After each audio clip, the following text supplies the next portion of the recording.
Good morning everyone, আশা করছি তোমরা সবাই ভালো আছো। আমরাও খুব ভালো আছি। চলে এসেছি আবার আরেকটা ঝলমলে ভিডিও নিয়ে। কত ঝলমলে ভিডিও সেটা তো আশা করছি দেখতেই পারছো। সকাল সকাল পৌঁছে গেছি আমরা শিয়ালদা স্টেশনে। শিয়ালদা স্টেশন থেকে লোকাল ট্রেনে চেপে বসেছি। আর গন্তব্য কোথায় এটা আশা করছি সবাই কম বেশি বুঝতেই পারছো।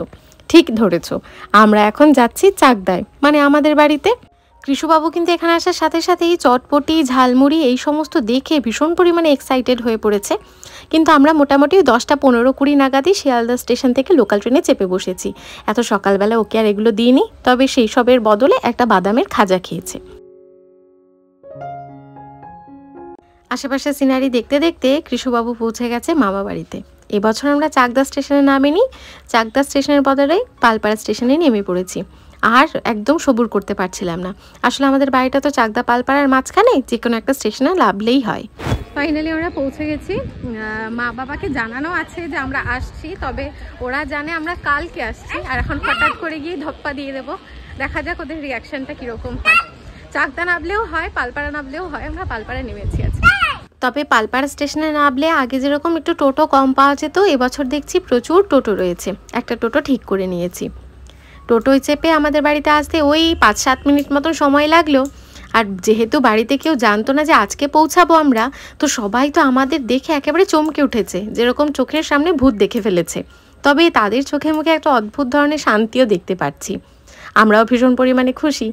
আসলে বছরের একটা সময় যদি নিজের জায়গায় না আসা যায় না, ভীষণ পরিমাণে মনটা খারাপ লাগে। আর আমাদের কৃষুবাবুর কথা আলাদা করে কী বা বলবো, মামা বাড়ি ঢোকার সাথে সাথেই ওর একেবারে মনে হচ্ছে পেছন থেকে একটা লেজ গজিয়ে গেছে, দৌড়োদৌড়ি হুড়োহুড়ি শুরু করে দিয়েছে। আমার সেই চেনা জায়গা, আমার সেই ঘর, মানে এখানে এসে যে কী পরিমাণে শান্তি হয় সেটা হয়তো আলাদা করে বলতেই হবে না, কারণ প্রত্যেকটা মেয়ে এই জিনিসটা ফিল করতে পারে। বাবা দেখো কত সুন্দর কত জবা গাছ লাগিয়েছে। কৃষুবাবু তো টায়ার্ড ছিল ভীষণ পরিমাণে, এসেই ওকে স্নান করিয়ে খাইয়ে আগে ঘুম পাড়িয়ে দিয়েছি। এদিকে আবার মায়ের ভীষণ চিন্তা শুরু হয়েছে। আমাদের আসার কথা ছিল কালকে, মানে ওরা জানতো আমরা কালকে পৌঁছাবো। একদিন আগেই চলে এসেছি, তাই মা রান্নাবাড়ি তো কিছুই করেনি। তাই চটজলদি কি বানাবে এই চিন্তায় মা নাজেহাল হয়ে গেছে। তারপর মায়ের জামাই মাকে বলল, মা আজকে ডিমের ঝোল আর ভাত করে নাও, কালকে থেকে রান্নাবান্না করো, আজকে একটু চুটিয়ে গল্প করব। কৃষুর দাদু দিদুন মানে মা বাবা দেখো কৃষুবাবুর জন্য কত কিছু কিনে রেখেছে। এগুলো পরে কোনো একটা ভ্লগে তোমাদেরকে দেখাবো। মা যে কি করবে বুঝে উঠতে পারছে না, ভীষণ একটু টেনশানে আছে দেখলাম, চোখ মুখ দেখে তো এরকমটাই মনে হলো। আমি মাকে বললাম, কোনো তাড়াহুড়ো করার দরকার নেই, ধীরে ধীরে রান্নাবান্না করো, খুব একটা পেটে খিদে নেই। আসলে কোথা থেকে জার্নি করে আসলে জানো তো খুব একটা খিদে থাকে না। তার মধ্যে বছরে একবার যখন এই বাপের বাড়ি আসা হয়, তখন আনন্দের ঠালায় খিদেটা যে কোথায় চলে যায় সেটা বুঝতেই পারা যায় না। দেখতে দেখতে 3-3:30 মতন বেজে গেছে। কৃষুর বাবা কৃষু দুজনেই একটু ঘুমিয়ে নিল। কৃষু যদিও এখনও ঘুমোচ্ছে। কৃষুর বাবা উঠে পড়েছে, মা ওকে একটু কটকটি খেতে দিল, তার সাথে সাথে ভাত গোছানো শুরু করে দিয়েছে। খুব চটজলদি রান্নাবান্না করে ফেলেছে। ভাত গোল গোল করে কেটেছে, আলু ভাজা, তার সাথে মোটা করে কাঁকরোল ভাজা বানিয়েছে। কাঁকরোল আবার রিকি খেতে ভীষণ পছন্দ করে, মায়ের কাছে থাকায় তাই মা বলল আজকে একটু কাঁকরোলটা ভেজে দিই। তার সাথে লাল লাল ঝাল ঝাল করে ডিমের ঝোল বানিয়েছে। কাঁকরোল আলু ভাজার সাথে খাওয়ার জন্য আমাদের এখানে ঘিটা রয়েছে। আসলে এই ঘিটাই শুধুমাত্র গরম ভাতে খেতে ভালো লাগে। আমাদের ওখানে যে ঘিগুলো পাওয়া যায় সেগুলো না একটু কম জাল দেওয়া থাকে, সেগুলো না এরকম গরম ভাতে খেতে আমি খুব একটা পছন্দ করি না। আমাদের বাংলার ঘিটাই আমি গরম ভাতে খেতে বেশি পছন্দ করি। ডাল বানিয়েছে, তার সাথে একটু আলুর চিপস দিয়েছে। বিকেলবেলায় খাওয়া দাওয়া সেরে বড়মার ঘরে আসতে না আসতে নতুন অতিথিদের দেখা পেলাম। আসলে ওরা হয়তো এখানকার মেম্বার, আমরাই নতুন অতিথি। ওই যে দেখো কত সারিবদ্ধভাবে কত দলে দলে হনুমান এসছে। বড়মা আবার হনুমান আসলেই বিস্কুট খেতে দেয়, মুড়ি খেতে দেয়, জল দেয়, তো সেগুলোই দেওয়া হচ্ছে। আমি আবার বড্ড ভয় পাই, তাই সামনে যেতে খুব একটা সাহস পাচ্ছিলাম না। এই যে হনুমানকে ভয় পাওয়ার কারণ যদি বলি, তোমরাও হয়তো ভয় পাবে কিংবা হয়তো হাসি পাবে। মা মানে আমার মা ছোটোবেলায় একবার হোলির সময় হনুমানের কাছে একটা থাপ্পড় খেয়েছিল। সেই কথাটা শুনেছি ছোটোবেলা থেকেই মায়ের কাছে। তারপর থেকে কেন জানি না ভয় হয়, যদি থাপ্পড় মেরে দেয়, তাই আর কি হনুমানের কাছে যেতে খুব একটা সাহস হয় না। কিন্তু হনুমানগুলো দেখো কতটা শান্ত, কি চুপচাপভাবে বসে সুন্দরভাবে জল খেলো, বিস্কুট খেলো। আসলে এখন তো সিজন চলে গেছে, কোনো গাছে ফল নেই, কিছু নেই, ওরাই বা কী খাবে বলো। হঠাৎ করে একটা হনুমান বড় মার পেছনে দৌড়াতে দেখে আমিও এদিক ওদিক তাকাইনি, ছুটতে চলে এসেছি ঘরে। কৃষু বাবু আজকে রেকর্ড ব্রেকিং ঘুম দিয়েছে। সেই যে দুপুরবেলা ঘুমিয়েছে, একদম সন্ধ্যেবেলায় ঘুম থেকে উঠেছে। আসলে এখানে তো এখন দিন অনেকটাই ছোট হয়ে গেছে, সন্ধ্যের পরিমাণ মানে রাতের পরিমাণটাই একটু বেশি, খুব তাড়াতাড়ি সন্ধে হয়ে যাচ্ছে দেখছি। তাই মোটামুটি 5টা নাগাদ উঠেছে, কিন্তু দেখে মনে হচ্ছে কত সন্ধে হয়ে গেছে। কৃষু এখানে উঠে পড়েছে, মুখটা গোমড়া করেই রয়েছে। দেখি ওকে কিছু খাইয়ে দিই, তারপর বাকি কাজকর্ম, গল্প, আড্ডা এগুলো তো চলতেই থাকবে। মা, বড় মা, ছোটকা, কাকিমা সবার সাথে গল্প করতে করতে কখন যে কালকে রাতটা হয়ে গেছিল বুঝতেই পারিনি। ব্লগের কথা তো মাথাতেও ছিল না।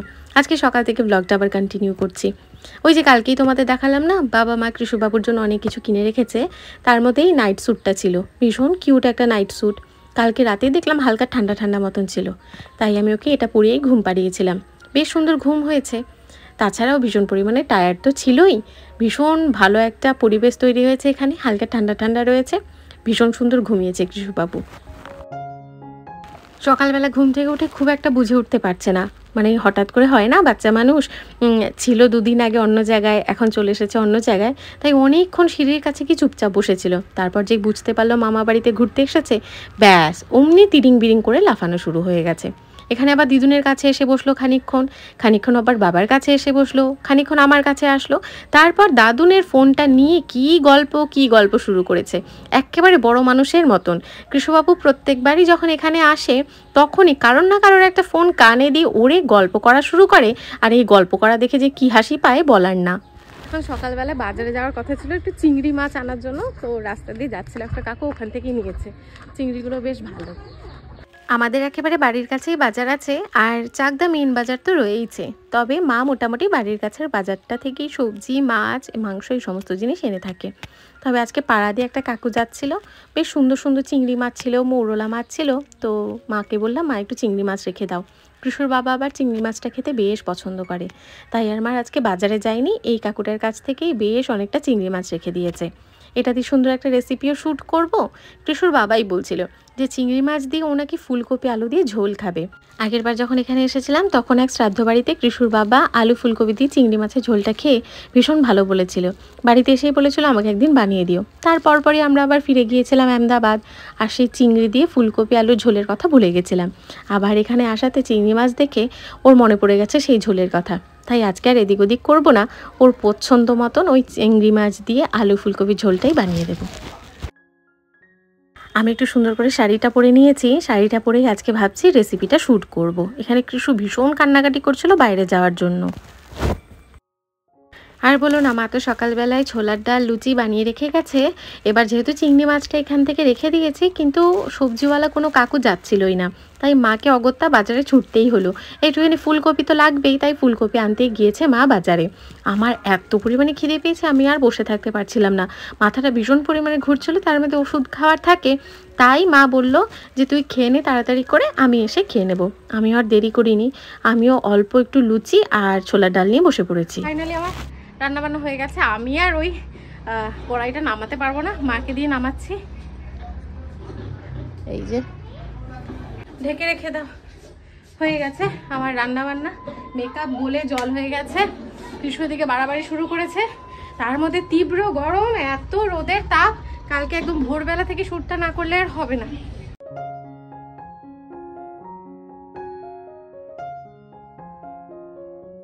হলো বড় মা চিংড়ি মাছের মাথা বেটে দিয়ে গেল, এটা একেবারে অপূর্ব। এটা খাওয়ার পর আর অন্য কিছু লাগবে না, অন্য কিছু খেতে ইচ্ছেও করবে না।